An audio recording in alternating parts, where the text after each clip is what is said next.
Josh here. We are reading. Can you hear me okay? Yes, you can. We're reading Genesis chapter 26, verses 1 through 11. And we're looking at God actually appearing to Isaac and telling him that he will receive the blessing. The same blessing that God gave to Abraham, God is going to give to Isaac. And so that is why we would then say God is the God of Abraham, Isaac, and Jacob. These are the three major patriarchs of the nation of Israel: the God of Abraham, the God of Isaac, the God of Jacob. So let us read what happens. Now there was a famine in the land besides the former famine that was in the days of Abraham, because this story is going to sound pretty familiar or sound pretty similar to the famine that happened in Abraham's time.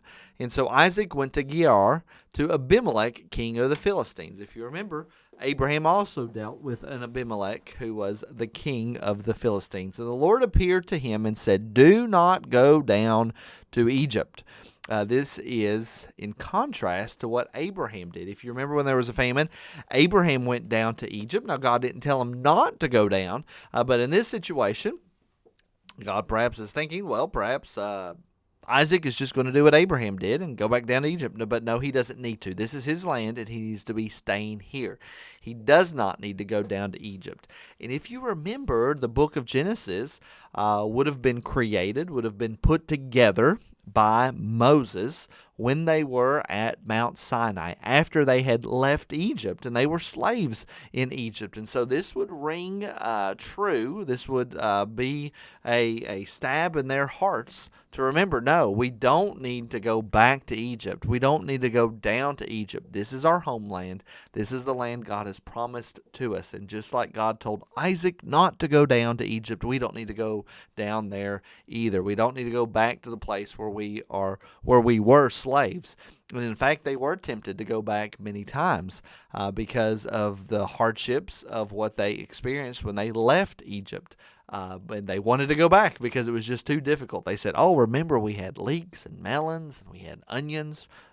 Not to mention the chains, and that we were prisoners, that we were slaves. But, we had such good food. Let's go back down there. That's what they were thinking at the time. And so here, God is telling Isaac, don't go down to Egypt. You need to stay in the land that I tell you to go to.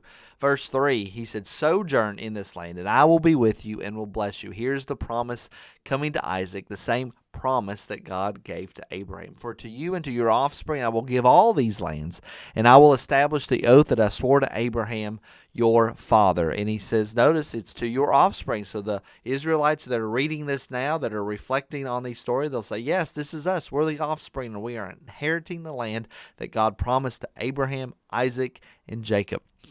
God said, "I will multiply your offspring as the stars of heaven," and He will do that when they come into their homeland. They are definitely multiplied. The Scripture even calls them that they marched out in armies. That is how big they were, and so God is going to multiply them as the stars of heaven, and will give to your offspring all these lands, and in your offspring all the nations of the earth shall be blessed. Do you hear that? It's echoing the same promise that God gave Abraham.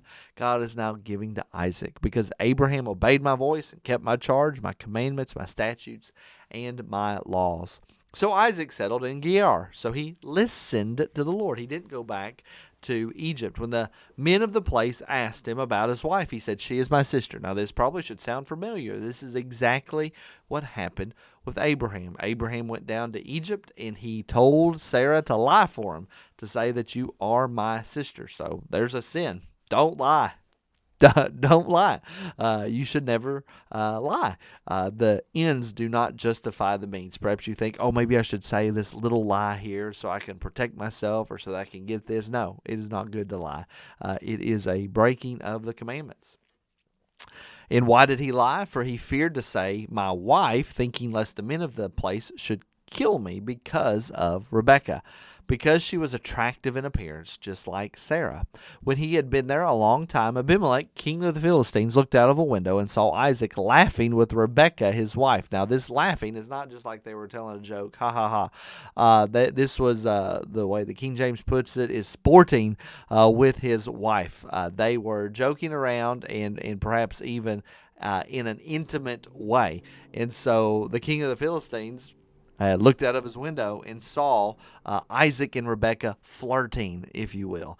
And he says, no, no, no. She's not your sister. That's not how you behave with your sister. So Abimelech called Isaac and said, behold, she's your wife. I know it. I don't see how you all are acting with one another. How could you say she is my sister? Isaac said to him, because I thought lest I die because of her. Remember, that's the same thing that Abraham said. No, he gets caught as well. Except this time, nobody of the Philistines actually takes Rebekah as their wife. That's what happened with Abraham, though.